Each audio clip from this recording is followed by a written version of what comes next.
네, 최근에 뭐 창조경제다, 창조경제다 이런 말이 나오면서 벤처 열풍이 불고 있다. 일각에서는 이런 분위기도 나오는데 그런데 대기업 중심의 우리 기업 사회 구조 속에서는 벤처 기업이 지속적으로 성장하는 것은 많이 어려움을 느낀다고 합니다. 그래서 오늘 머니앤머니 시간에는요. 이런 기업을 운영하시거나 벤처 창업을 꿈꾸는 분들에게 좀 도움이 될 만한 소식을 전해드리기 위해서 한 분을 초대했습니다.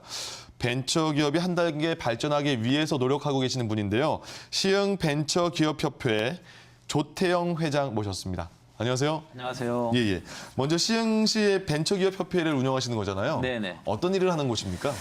그 시흥시에는 현재적으로 3만 4천여 개의 그 기업체가 있습니다. 네. 그 가운데 이제 그 제조업체가 한 9,700여 군데가 되는데 저희 그 시흥시 벤처기업협회는 시흥시에 소재하고 있는 벤처기업들이 서로 그 기술을 교류하고 예. 상호 협력해서 서로의 이익을 증진하고 지역사회 국가 발전에 기여하기 위한 목적으로 출발한 단체입니다. 예. 그럼 그 오늘 말씀해 주실 주제 중에 하나가 네.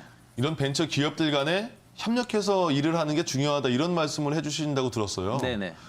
왜 그렇게 중요한 겁니까? 그 기업 간의 협업은 매우 중요하다고 생각을 합니다. 예.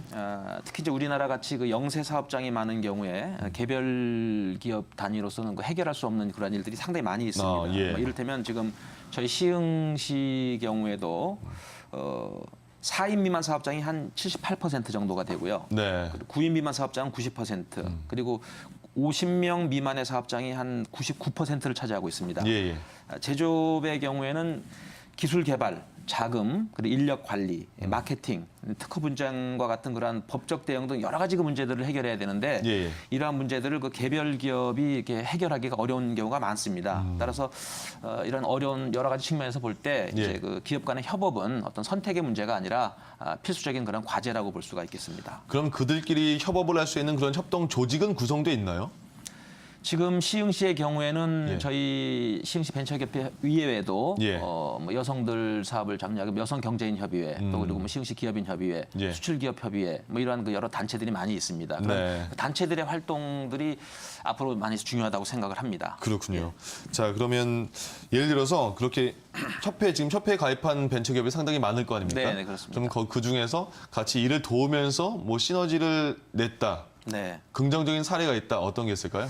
먼저 구체적인 사례를 뭐 들 수도 있겠습니다만 저희 회원사 중에 한 곳은 대기업하고 아주 그 대기업의 생산 제품을 판매 네. 또 그리고 기술 개발하는 회사가 있습니다만 그 회사의 경우에는 전기, 전자, 전력, 통신 이런 쪽의 그 기술 분야를 예. 대기업으로부터 기술 이전 받아서 개발하는 그런 협업 관계도 있고요.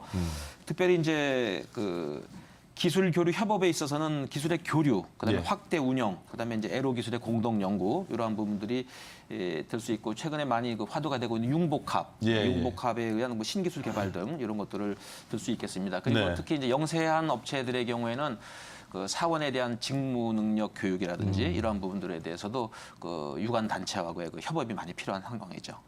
신입 사원이 들어왔을 때 직무 교육도 이제 그러니까 단체로 협업을 하면서 도와줄 수가 있군요. 그렇죠.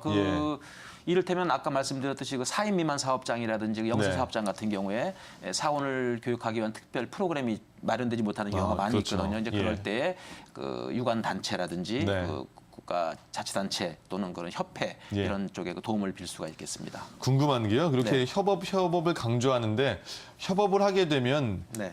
뭐 기술력 노출이나 이런 우려 같은 거는 뭐 그 회사들마다 없을까요? 사실 그 부분이 가장 우려되는 부분 중에 하나이기도 합니다만 예.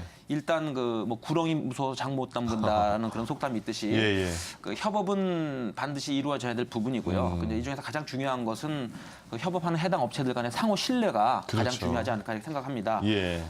사실 뭐 날이 갈수록 그 새로운 신기술이 쏟아지고 있는 지금 상황에서 그러게요. 혼자만의 그 개별 기업이 특히나 영세 기업체 또 벤처 기업들이 대부분 영세한 경우가 많은데 네. 개별 단위의 기업이 그 자본 기술, 그 마케팅, 정보력 측면에서 굉장히 열악한 상황인데 예. 살아나기 위한 방법으로 협업은 반드시 그 신뢰를 바탕으로 한 그런 협업 공조 체제는 필요하다고 생각합니다. 그러니까 그 믿음을 깨는 몇몇이 있어서 네, 되게 맞습니다. 그 믿음을 예. 못 가지는 것 같은데요. 예, 네. 일단 신뢰를 바탕으로 협업하라 이렇게 말씀해 주셨는데 네. 최근에 말씀하신 것처럼 대기업과 중견기업의 협업도 많이 이루어지고 있는데 네. 가장 어려운 점, 이거는 좀 제도적으로 고쳐주면 좋겠다 이런 점은 어떤 바람이 있을까요?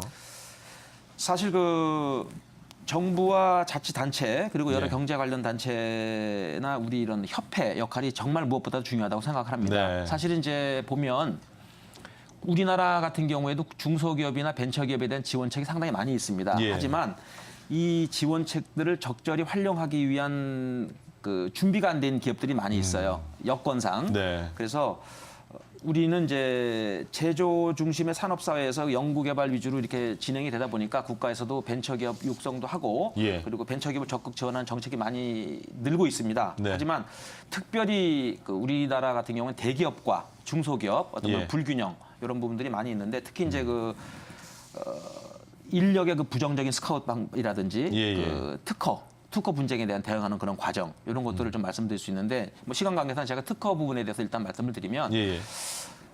어느 중소기업이 기술을 개발했습니다. 근데 네. 어느 대기업이 또 특허를 침해했다는 생각에 특허 예. 침해를 소송을 제기합니다. 그러면 대기업은 바로 그 특허 무효 심판을 청구하고요. 예. 그리고 거기에 따라서 또 대기업이 또 대응하는 부분은 권리범위 확인 심판을 또 청구하고 네네. 뭐 이런 식으로 되다 보면 결국은 조직과 자금력에서 떨어진 중소기업이 이길 수가 지는군요. 없습니다. 예. 예. 특허를 가지고 있다는 것 자체가 예. 사실은 보호받을 수 있는 어떤 그런 안전책은 절대 되지 못하고 있습니다. 그렇군요. 이러한 부분들을 예. 국가의 우리 중소기업청 이런 곳에서도 중소기업의 기술을 보호하기 위한 어떤 그런 시스템들이 예, 많이 예. 있는데 그런 것들을 잘 활용해서 개별 기업 대응보다는 그 효율적인 대응을 해야 된다고 생각합니다. 예. 시간상 저희가 준비한 질문은 다 못 드리고요. 마지막 질문을 드리겠네요. 네. 그런 벤처를 시작하시는 분들에게 네. 이렇게 저희가 도와드리겠습니다. 이렇게 하십시오. 어떤 조언의 말씀이 있을까요? 저희는 지금 아까도 말씀드렸지만 우리나라에는 네. 중소기업을 지원하는 시책이 많이 있습니다. 그리고 협회도 있고요. 그래서 예. 혼자만의 힘으로는 많이 어렵습니다. 벤처기업들은 누군가의 그 힘을 빌어야 되는 입장이고요. 그래서 많이 그 어려운 부분이 있을 때 그냥 혼자서는 끙끙대지 말고. 끙끙대지 마시고 예. 협회나 국가기관 또 이런 전 단체 도움이 항상 있으니까 예. 그런 도움에 문을 두드리시면 좋을 것 같습니다. 회장님 말씀 들어보니까 정말 끙끙대는 분들이 있을 것 같은데 문을 두드릴 것 같다는 생각이 듭니다. 네, 네. 오늘 말씀 여기까지 듣겠습니다. 네, 시흥시 감사합니다. 벤처기업협회 조태영 회장과 함께했습니다. 네. 고맙습니다. 네, 감사합니다. 네.